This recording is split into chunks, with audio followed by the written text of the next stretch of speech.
Hello, class. How are you? Fine? Oh, good. Very good. Class, today we will learn about rectangle. Are you ready? Yes. Good.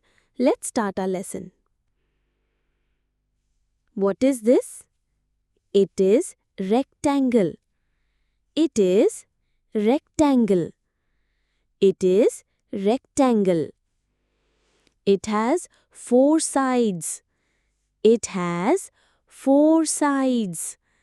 It has four sides. Two opposite sides are equal in length.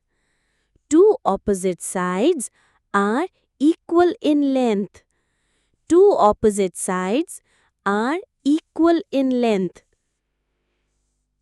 Now examples: book, door, window, Pakistani flag, table. I hope you have understood. Have you? Very good, very good. Very nice, very nice. Claps for yourself.